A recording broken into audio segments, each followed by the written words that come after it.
Hello everyone, I am Jaideep Singh Chahal.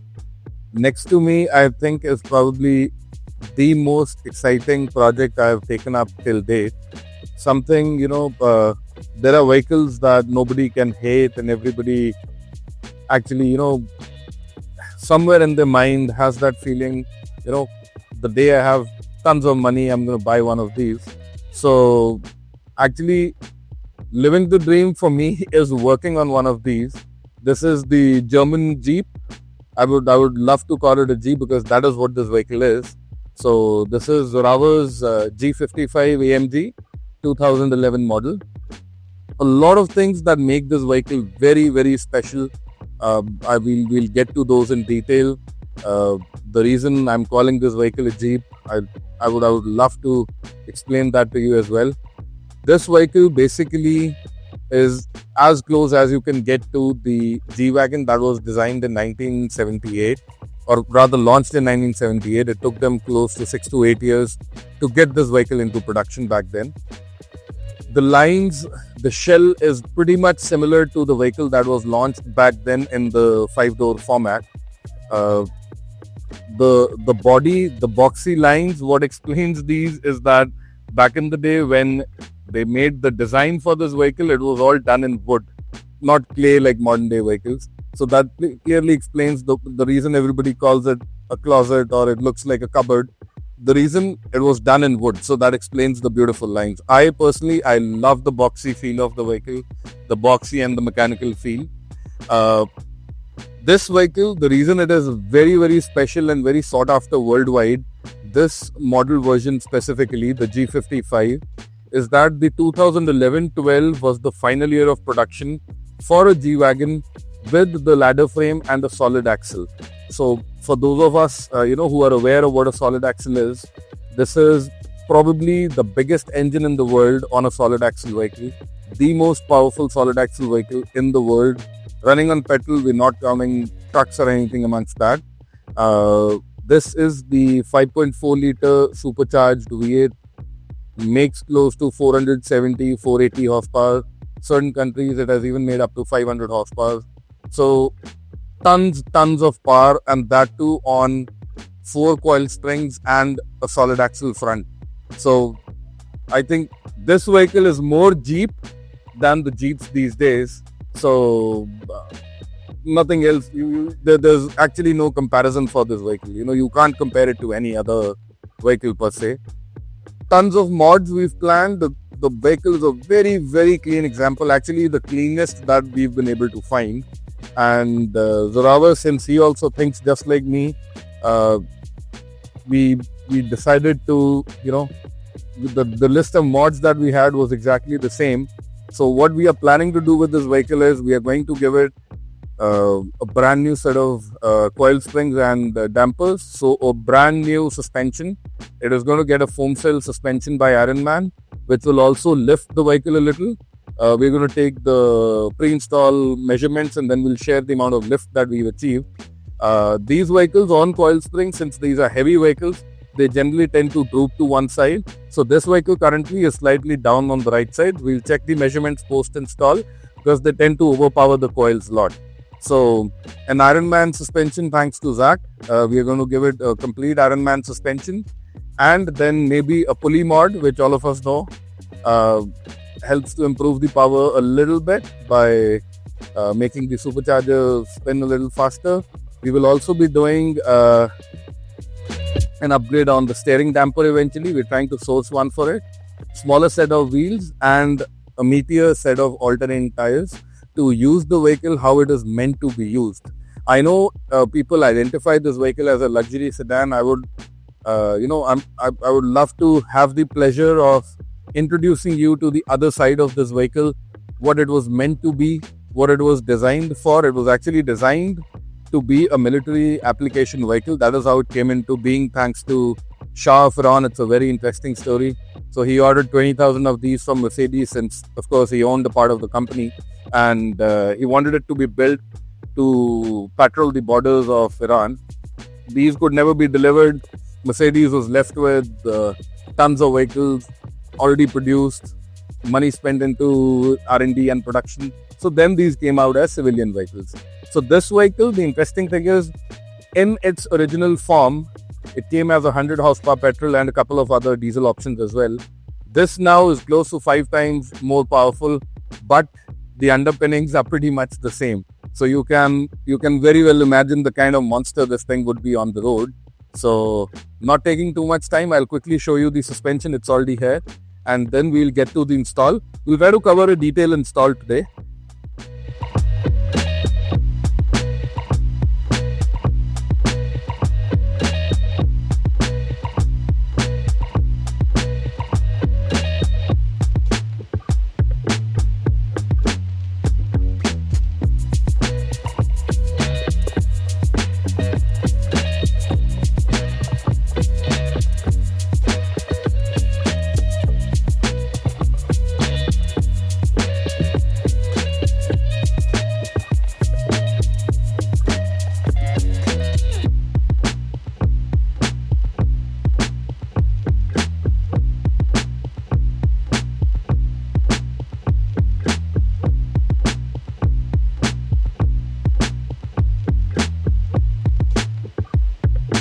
So with us, we have the complete suspension.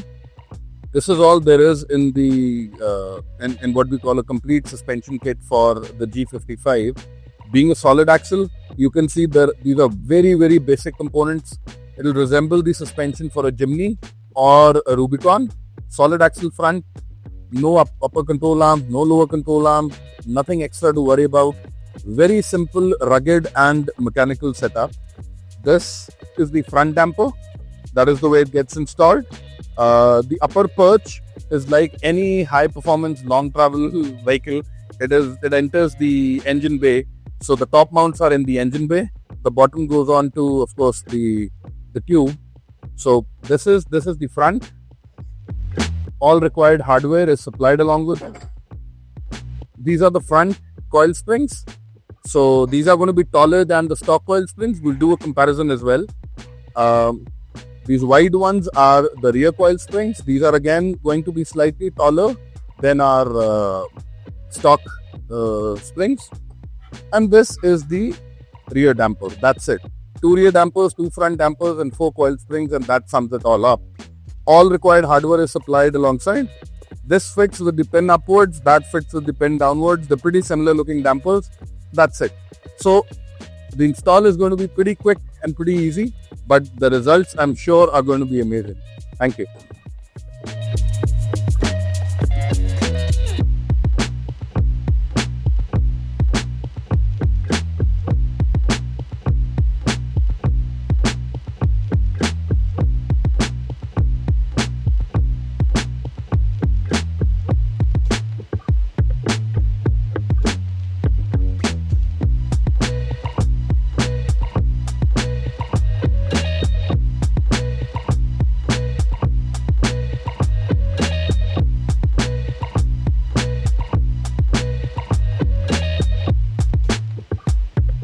So when we say simple, it doesn't get simpler than this. This is probably the most basic a vehicle can be. It might have the image of a super luxury vehicle, but the simplicity of this vehicle is what actually, brings it the cult following that it has. This right in front of us, this is the solid axle. This is what it is all about. This is the front diff tube. On my left and right, these are the 2 radius arms. They hold the front diff tube, and the axles, they work inside the tube. So the axles are not exposed like our independent front suspension vehicles. And if you look at the steering geometry, it will remind you of a post Second World War Jeep, because the suspension, the steering is very basic. It still uses a steering damper. This little thing is a steering damper. This is what controls the death wobble. This is what controls the feedback from the road. That is all there is in this suspension. That is all there is. Nothing to break. Very rugged. I don't think it gets more basic than this. Coming back, this is the front shaft. That is the rear drive shaft. The rear differential. Again, very basic. Similar setups we see in almost all of our vehicles, you name it, the LC105, Nissan Patrol. The rear will also resemble a basic Fortuner or a Pajero Sport, all of them. Very, very simple setup, very convenient to work on. Thank you.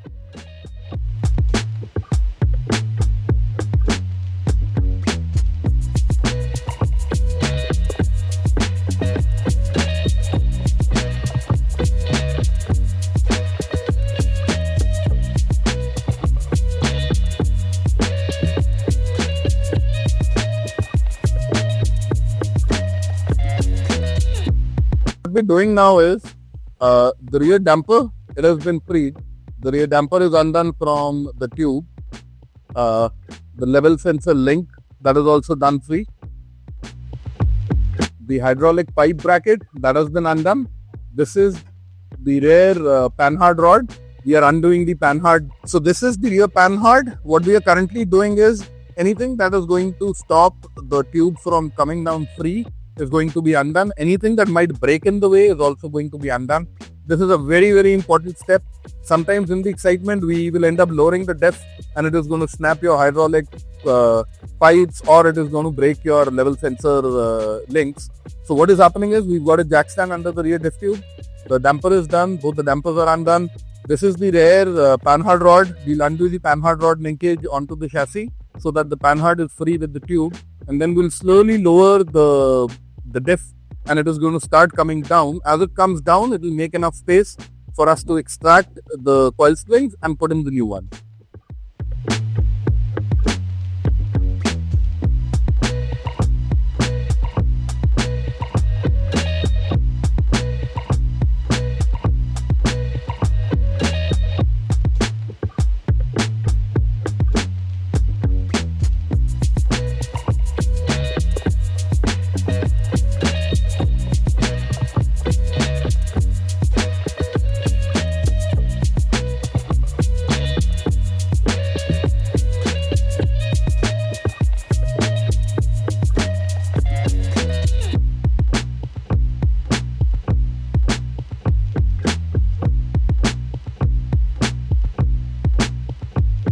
So something very interesting, this is the stock spring that's come out and this is what we're going to install.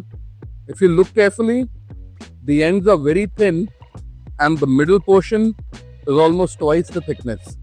So that is why there's a lot of praise for how these springs behave. So this will not only lift it a little, unexpanded length might look the same, but the load bearing capacity of both is different. So once we have it installed, the measurement after the installation is what is going to tell us the gain in height. Thank you.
So this is the stock rear damper. We've pulled it out. With me is the new Opel series replacement Ironman brand replacement damper. So the bushers and all the hardware is supplied with the suspension and it is fitted just how it comes with the stock setup. And this is now going to go on. Once we pull out the front, we'll show that to you as well. This is slightly in, but the damper is close to 1.5 inches taller than the stock damper. So that is the kind of lift we are expecting to get as well. Thank you. Yeah.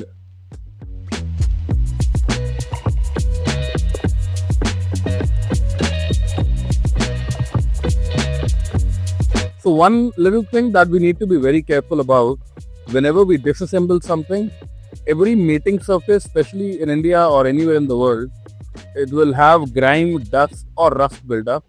So whenever we are reassembling something, mating surface like this face or that face where the bushes and the spaces are going to go, it should be wiped clean with a wet cloth, and then we start the reassembly, because this being clean is very, very important.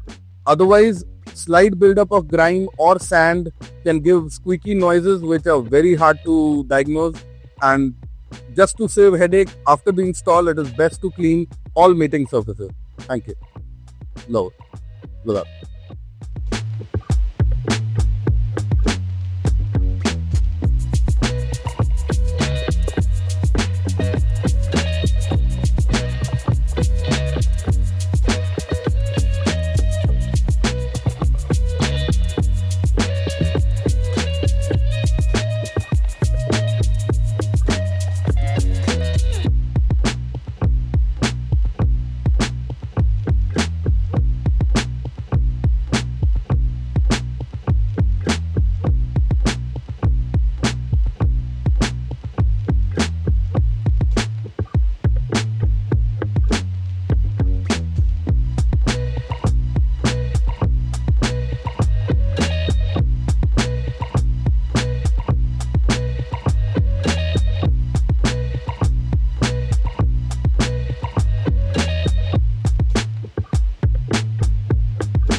This is the front damper. We've pulled out the front shocks, and this is a genuine Bilstein AMG unit.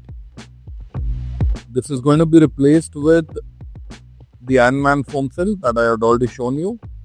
The difference in height is pretty obvious, give or take almost 1.5 to 2 inches in the damper length itself, and it looks much heftier. This is the mounting bolt just to show how clean the fitment is. It is fitting perfectly. It is going to be a direct bolt-on, no alteration, nothing else is required. And I'll brief you once we start the front installation. Thank you.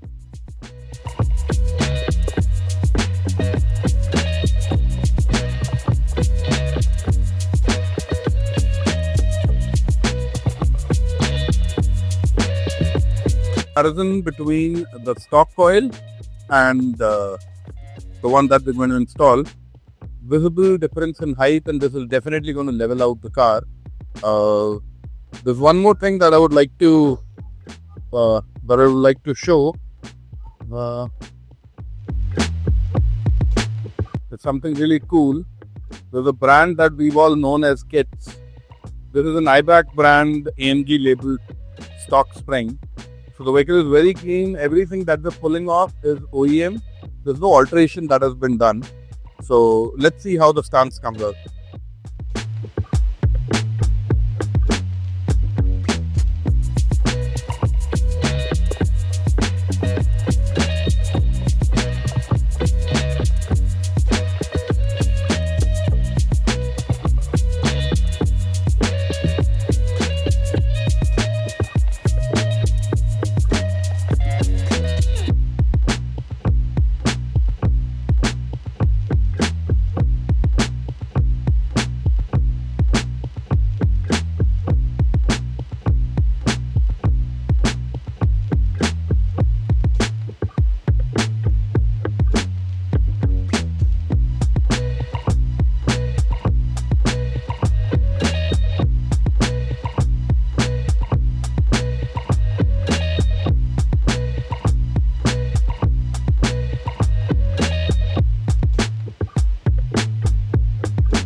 So we're done with the final install and we've got a clean lift of 40 mm.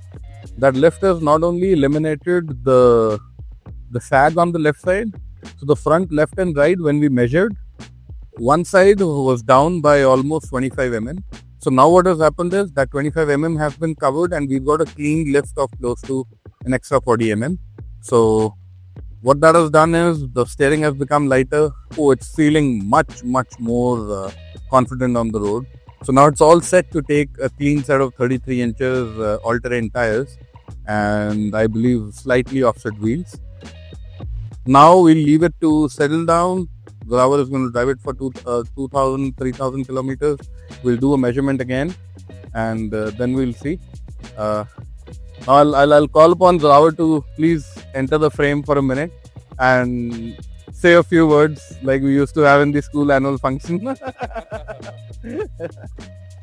So, what's your experience? You've just driven it, and I think this is the first 10 kilometers, and we've seen a lot of difference in how it's behaving. So, take the mic. Okay. So first and foremost, why I wanted to go in for the suspension setup was the car had sagged to an extent wherein driving it was problematic. Even going over smaller bumps would make you wobble inside quite a bit, which is not the ride you want from a G-Wagon. And with my past experiences with Iron and with Bunny setting up my Land Cruiser and my Hilux, I was very confident that the suspension will do what it's meant to do. So it corrected the sag. It's been absolutely plush over anything we went through right now. We went through some rough patches. All in all, I'd say, I mean, this is the best you can get for the kind of money you're spending for the G-Wagon. Thank you, and I think we'll come back to you again in another 2,000-3,000 once it's settled down and the second measuring is done. Thank you.